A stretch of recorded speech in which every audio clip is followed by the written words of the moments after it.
Hi everyone, I'm Jay, I'm Lucy. and we're here to discuss movies. Today's movies is the two Top Gun films.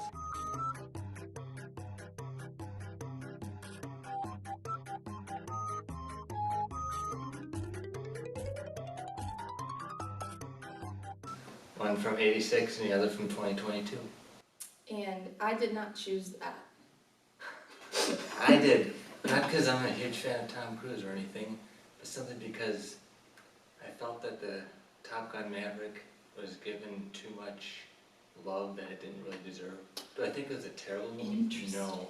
But do I think that it deserved to be the biggest hit of the year? No. I think the first one was a stronger movie. Interesting. Because I have to disagree. Really? I liked the second movie better. Interesting. And we have not discussed this prior to this, so Yeah. we're gonna duke it out now. Okay. No, actually, I don't know anything about these movies, so your opinion is probably more valid in this case. And a lot of people I know, they like the first one better because it's the original. But for me, I felt like the second one had more action. I think there was more going on as far as like in the sky and whatnot. Yeah. Granted, I don't know if you're ever familiar with the Hot Shots movies with Charlie Sheen. Mm-mm. Well, you know Airplane, of course. Yes. It's same filmmakers, I think, or Okay. many of them are involved in both. But Hot Shots was basically making fun of the first Top Gun movie, and the whole plot is this secret mission to destroy some kind of base or something in Iraq, and it's like the joke is what they do in Hot Shots, like the mission is the exact same mission in Top Gun Maverick. Oh, really? Yeah, and it's just sort of like, really, you just you ripped off a spoof movie of the first movie to create the second movie. And I'm not saying it's the worst idea ever, but there's also an element of, could you try something a little more original? Mm-hmm. I would like a break from the flying movies, so if next time you choose, we could avoid those for a week. It would be I mean, the hot shot ones. Hot Shot one. I mean, you can slip those in there, but I mean, I Oh, just watched two of these. I wasn't planning on making it with my next choice anyways, and you get the next choice. So. I do. But one of the things that was an issue for me too with Top Gun Maverick versus the first one was, I was going to look it up, but I never got around to it, but if you recall at the beginning of the movies, they had a little placard saying like, whatever year it was, they had to create this aerial fighter school for like the best pilots in the Navy, and the pilots referred to as Top Gun. And the first one, of course, is all men in there because I think at that time women weren't even allowed to be pilots. In fact, I think it wasn't until the 90s women weren't allowed in the infantry even. But so by the time Maverick came out, women were allowed to be pilots. You see two women in the squadron from what I can remember, and only one really gets any screen time. Yes. And I just found that to be wildly sexist, considering it's a fictional story. If it was a true story where, there's only one woman that was considered good enough for a mission, fine, that's just how it really went down. But it's a fictional story. You can put 4 or 5 women in there, but Yeah. they lowered it with the guys, and I know there's an element of like trying to make people think about the first movie where it's all guys, and then you get the scenes where they're all shirtless and whatnot on the beach. But and I know there's a lot of women out there that want to see that kind of stuff. But I think too, it's a commentary on you could put a little more effort into putting women in this story. I thought it was to me just wildly sexist, and I didn't really hear too many complaints from women about, God, why weren't there more women in this movie or in the squadron character, like that part of it. I totally agree. Like, I was excited when I saw one.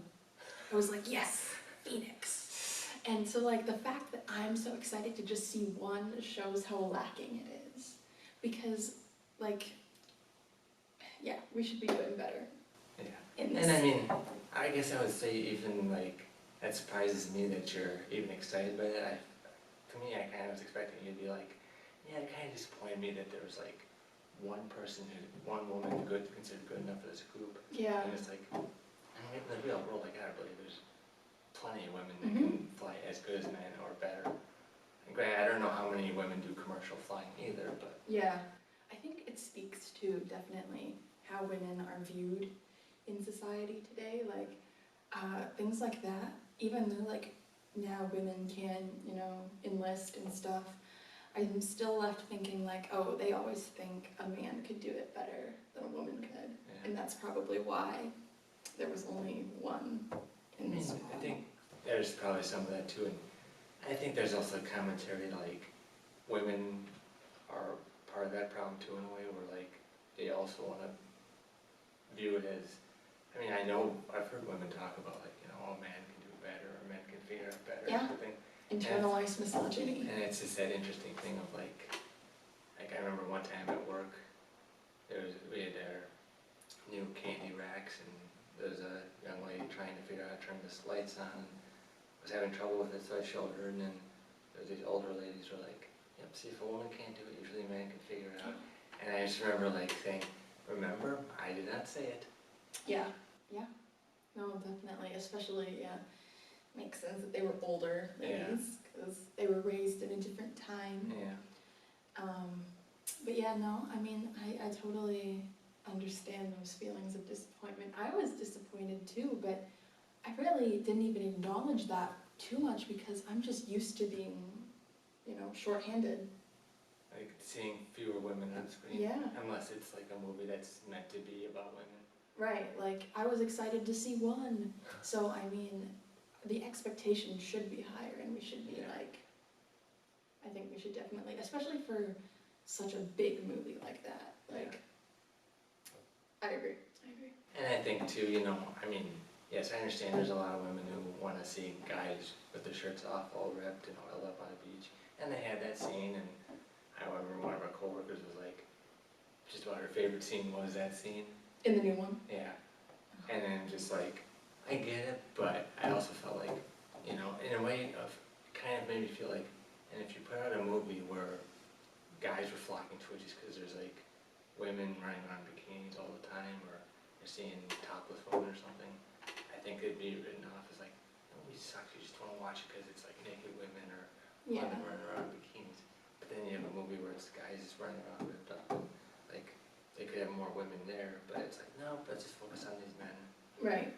I will say, I thought that scene was the most boring scene in the entire movie. I got so bored, I started playing Minecraft. How dare To you not get through focus it. on the movie? I was bored by that, and then there was a love scene right after that, I think. And I was like, okay, come on, let's get back to the action. And you know I love a good love story, Yeah. but that one is just like so blech. So do you think they handled the love story in the first one better?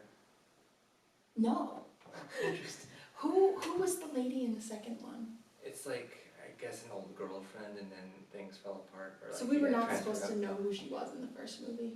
Her character doesn't appear in the first movie.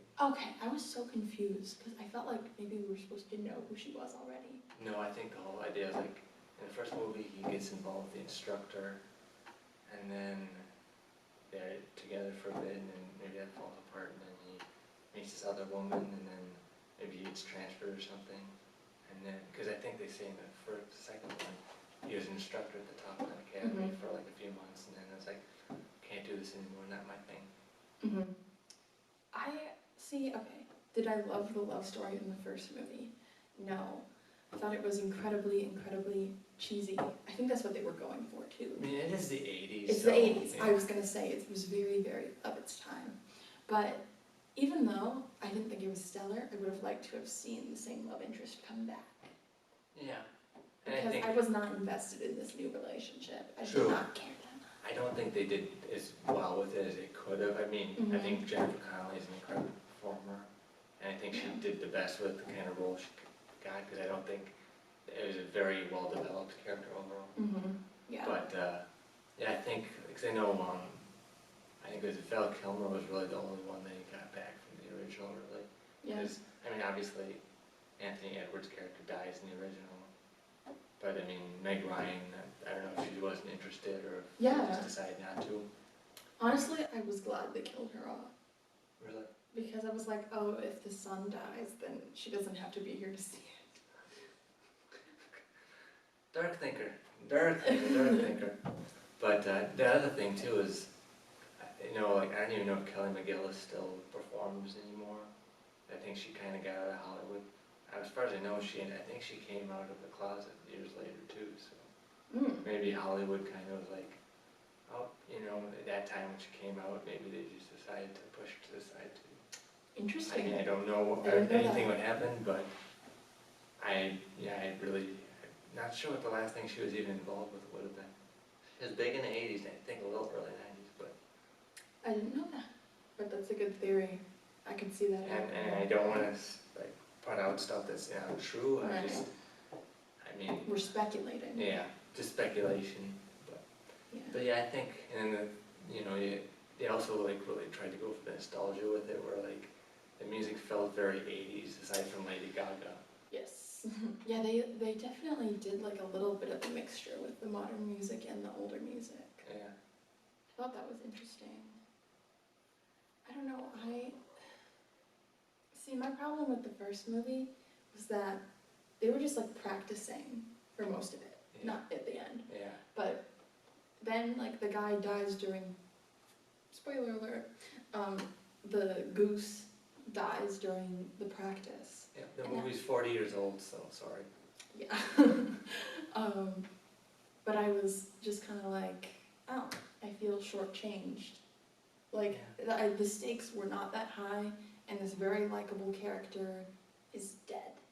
I think the whole point was Maverick's this guy who's damn good at flying, but then he's living in his father's shadow because there's that whole backstory of his dad, like, supposedly died or something in a plane crash, and they never really tell him much of anything because it's top secret. And then Yeah. finally, towards the end, the one guy's like, yeah, I was with your father in that dog fight, and I can't remember if they were in the wrong place or the other people were in the wrong place, and it turned into a big fight, and your father just couldn't make it out of there, and, you know, he wasn't a screw up, he was just, you know, it was one of those things, you were actually a little better than he was, and you just couldn't make it out of there, and then Maverick's dealing with his dad, and then he's, you know, suddenly his co-pilot is killed, and it's like, even though he's cleared of any wrongdoing, he still sees it as, it was my fault, I should have been better at my job. For clarification, but I felt like Maverick was kind of like shamed because of his dad. I think he was viewed as like, he thought, he didn't know what was happening, and then I think there was a sense of his dad like screwed up or something, so that's why he died or whatever. Yeah. And then Maverick was viewed as like, he's a hotshot, but then he's living in the shadow of his dad, and he's dealing with all these mental issues of like, do people see me like beyond my dad, or am I just seen as I'm gonna be like my dad and screw up in some major fight and get everybody killed or something? Because like even there's all the scenes with Iceman, like, you're a renegade, you're wild, and you get people killed. Yeah. You remember the biting scene? That brings me to something I wanted to talk about. Homoeroticism. I mean, I would definitely say there's probably some of that. I mean, in most action movies, there's an element to that, I think. Yeah, but I mean, this was like, the biting scene, that's what got me. I was like, hold on. They should kiss. Yep, in an 80s movie in the Navy, they're totally gonna start making out. I wanted it. I did. But I just thought that was very interesting. I was watching it with my mom, Yeah. and she loves Top Gun movies. She was very excited. Yeah. And because I never wanted to watch them. And we'll get on to whether I regret it or not later. We'll come back to that. But I was very, the first thing she said, she was like, you have to talk about homoeroticism on this podcast, because this movie, and even in the second one, there were some undertones for sure.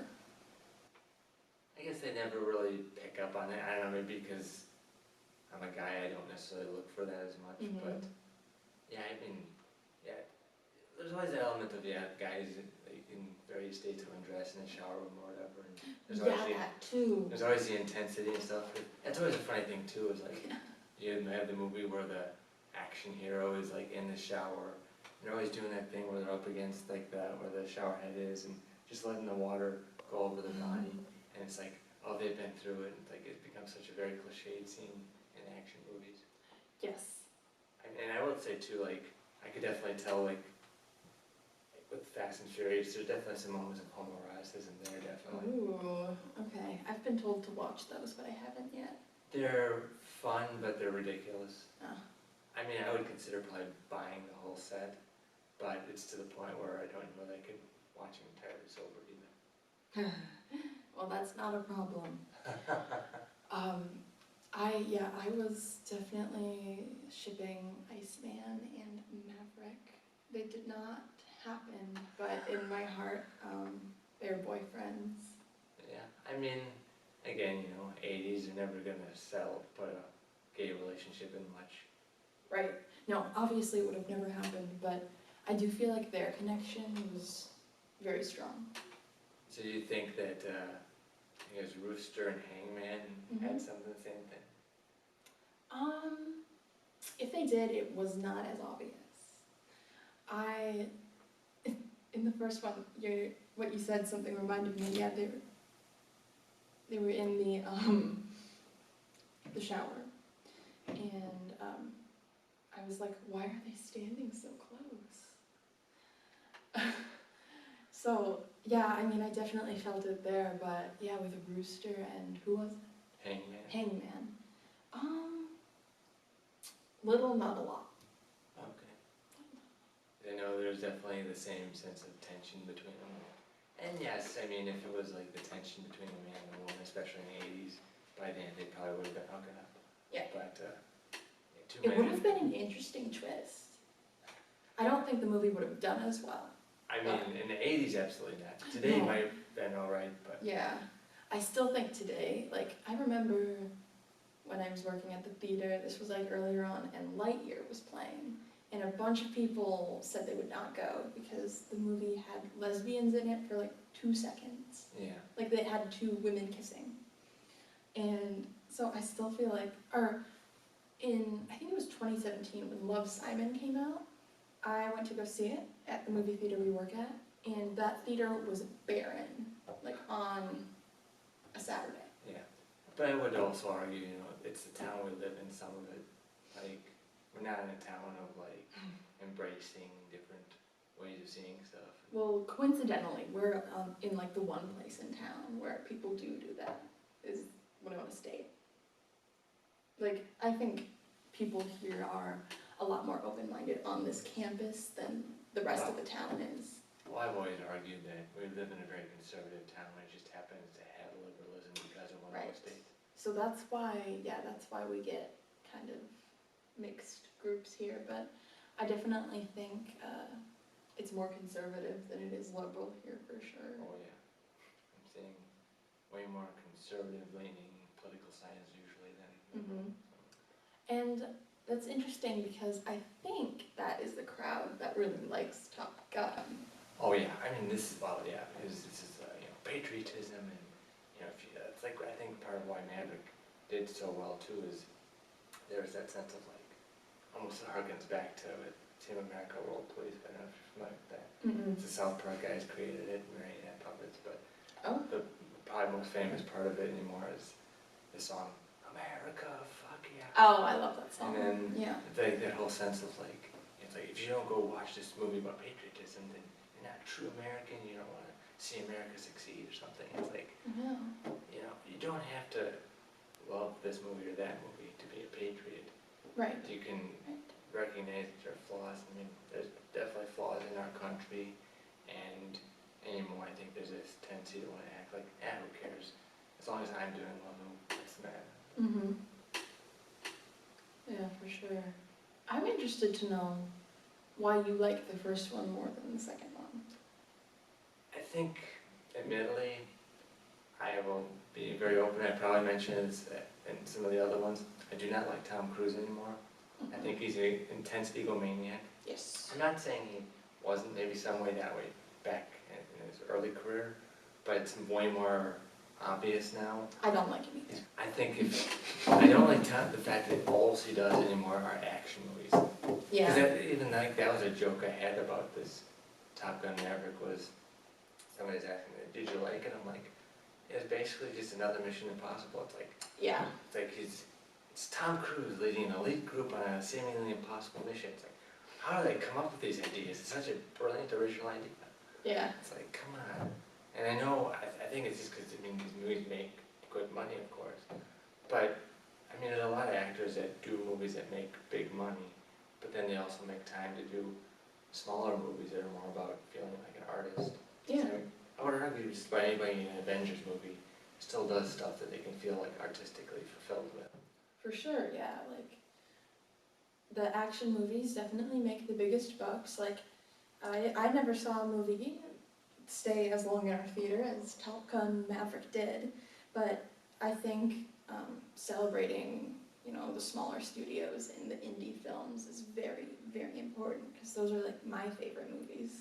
Yeah, I know at the Oscars when, I can't think of the guy's name right now, but he wrote and directed American Fiction. He won the award for, I gosh. think, writing, and then he said, I should know who that is, but I still haven't seen it, I want, it's on streaming, I wanna watch it definitely. But he was saying, like, instead of, you know, making one $200 million movie, how about we make, you know, 5 at 20 million or 10 at 5 million or something. right.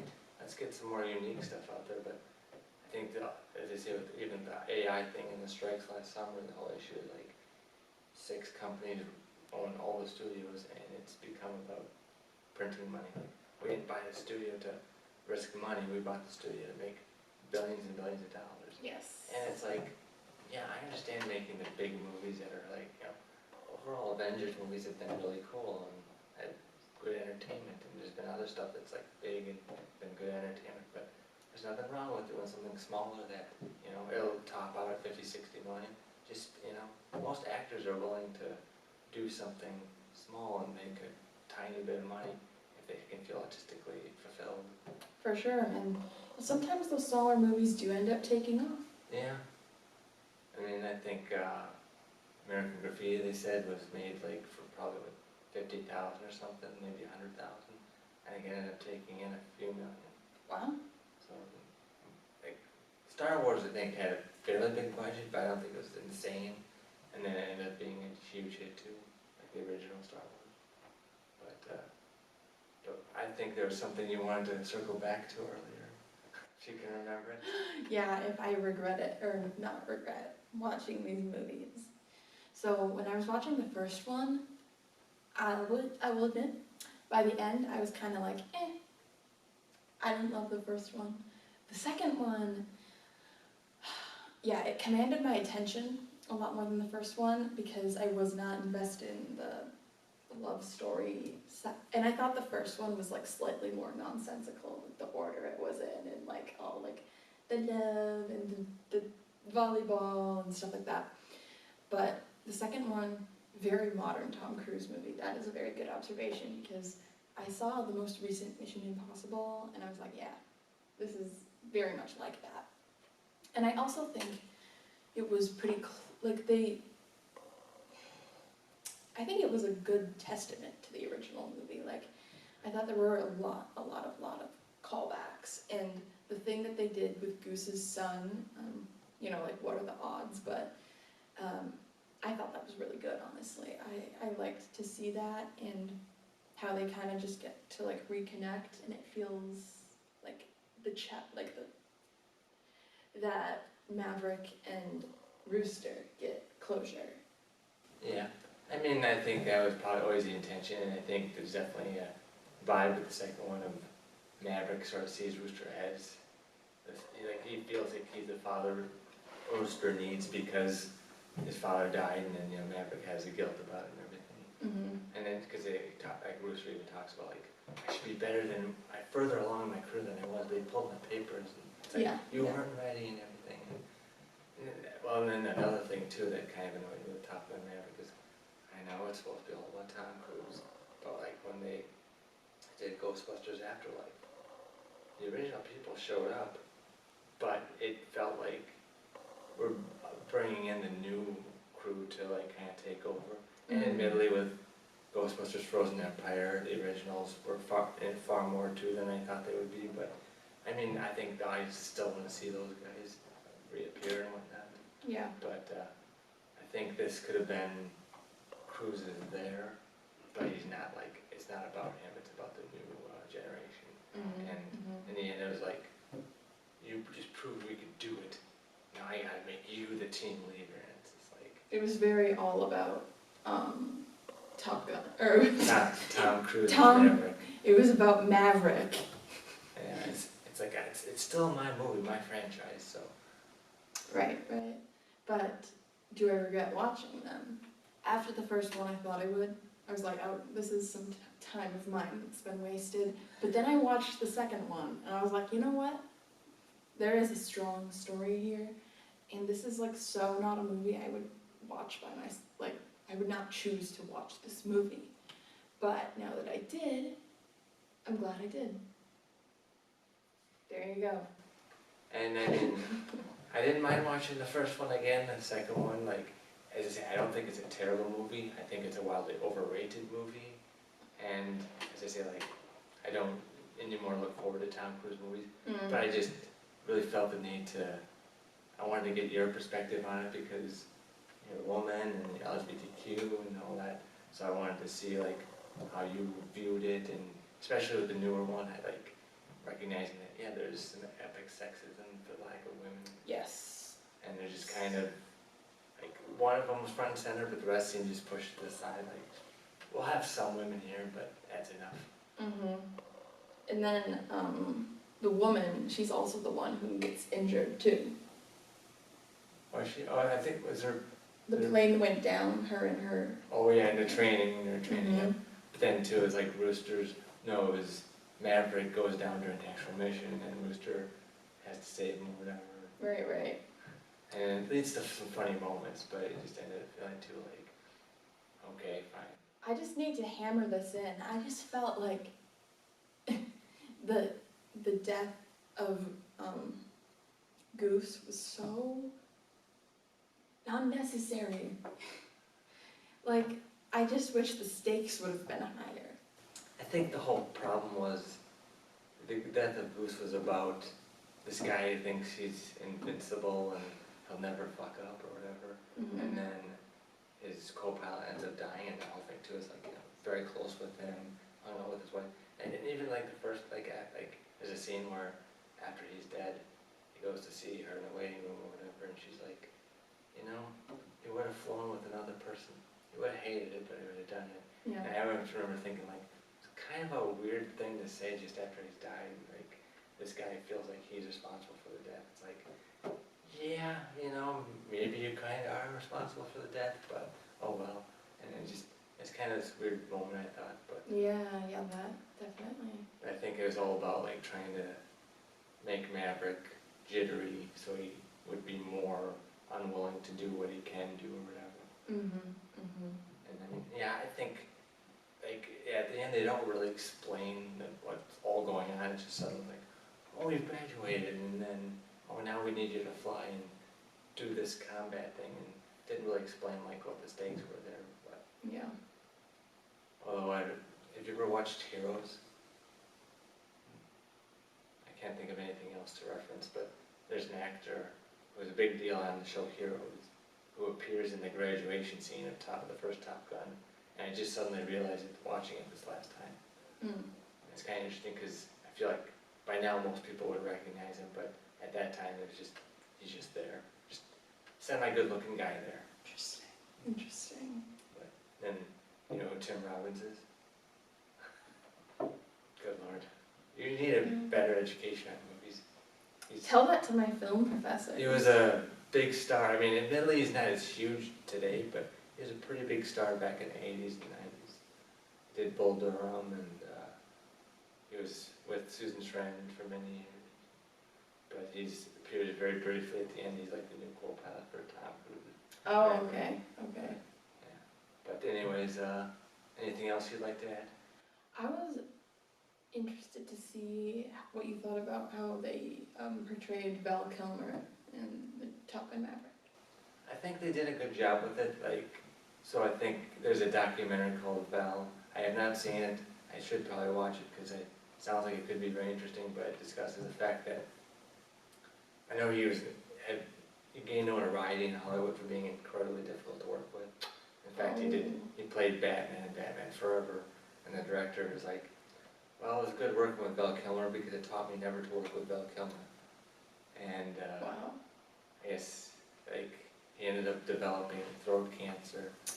So, Oh. like, the reason it's on the computer was because he couldn't speak, and I guess for real, in real life, Val Kilmer can no Yeah. longer speak. Yeah. But then they just had somebody dub that for the Really? end of the scene. I thought that he actually was speaking. I did too. They Power IQ, but did a good job with I that. think my friend who had watched the Val Kilmer documentary was like, no, he absolutely can't speak anymore, so they had to dub that.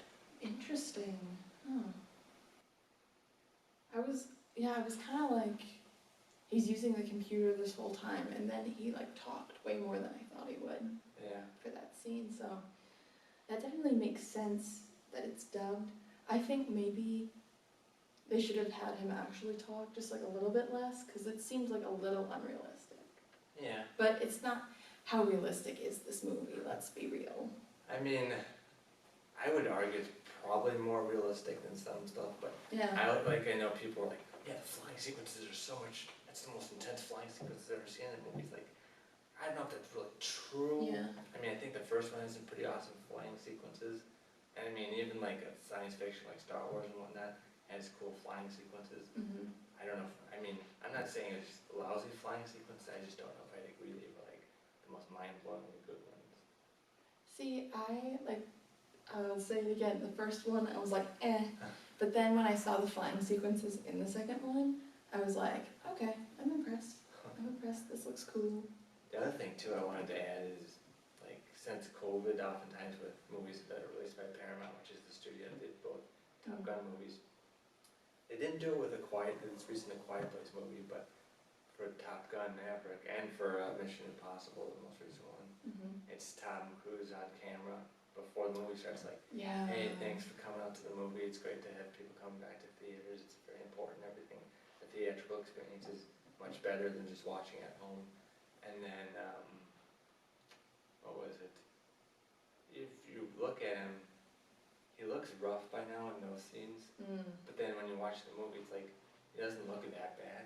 So it's almost like you wonder, are they digitally adjusting his body and face to make him look younger or better? Probably. I mean, it could be, because he does not look like the sexiest man alive, like he always seems like. That's always the thing for me with Tom Cruise movies is, if you watch him, for the most part, there's almost always a scene where he's shirtless, Yes. and then I think it was his most recent Mission Impossible, he was never shirtless. But, Yeah. But yeah, he's shirtless in this one a little bit. I remember I saw the last Mission Impossible. I remember seeing that video of him on there because I did not see Top Gun Maverick in theaters. But yeah, I remember thinking he looked different in the Yeah. video than he did. Yeah, so In the film. it kind of makes me wonder if they are digitally adjusting how his face looks, but Yeah. I don't know. I'm also interested to see if you think, I mean, I don't think you do, but I'll rephrase it. How long do you think the movie should have been in theaters for, as opposed to how long it was, specifically at our theater? I mean, I think it should have had a couple months, like, Like a normal. well, because I mean, like, Frozen came out and it started like in November of 2013, I think, and then it was there till like February or March of 2014. Oh, And, like, wow. And I remember, like, I was always like, I don't know if it's worth my time, I don't know, and then it stayed for so long, I'm like, I have to see what's the big deal about this, and I watched it, I'm like, actually, it's pretty good.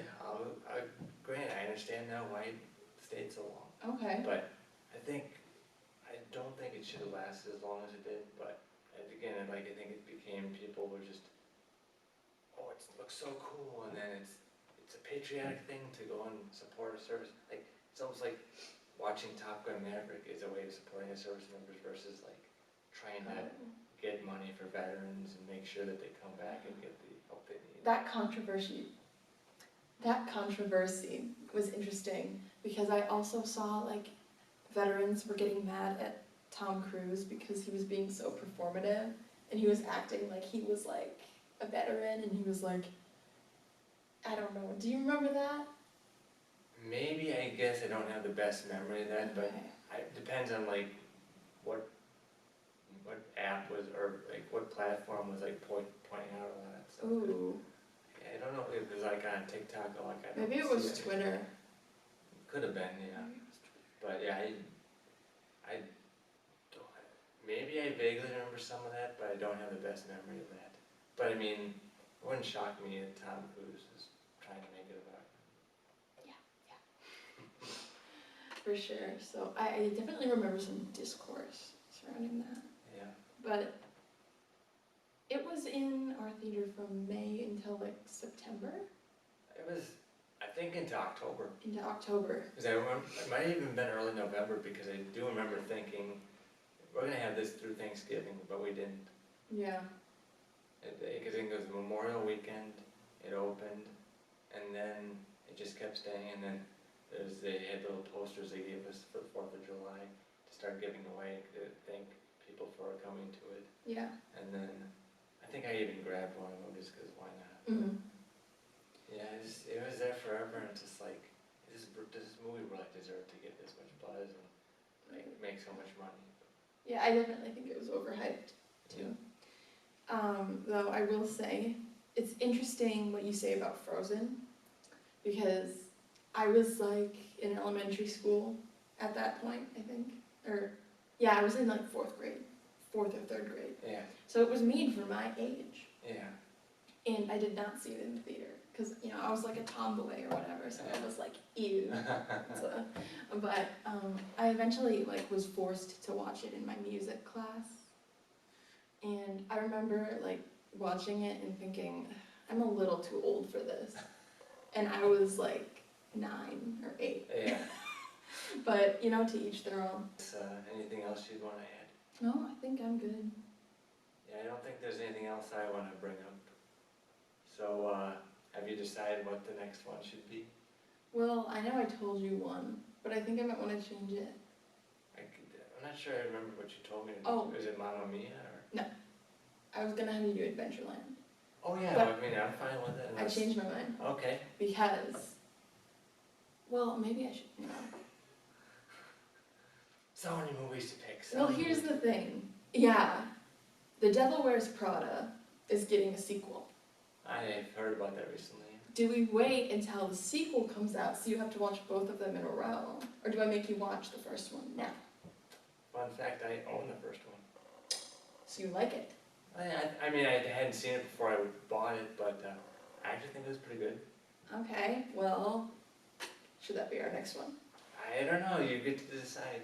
Do you want to do Adventureland or Devil Wears Prada? Do you know when the sequel comes out? I'm thinking probably by next year, because I don't imagine there's a lot of CGI they have to do for that one. No. Okay, we're gonna do The Devil Wears Prada for our next podcast. Okay. Well, I guess that's the end of today's podcast. Thanks for tuning in. I'm Jay. I'm Lucy. And like I say, We're signing off. see you next time. Bye-bye.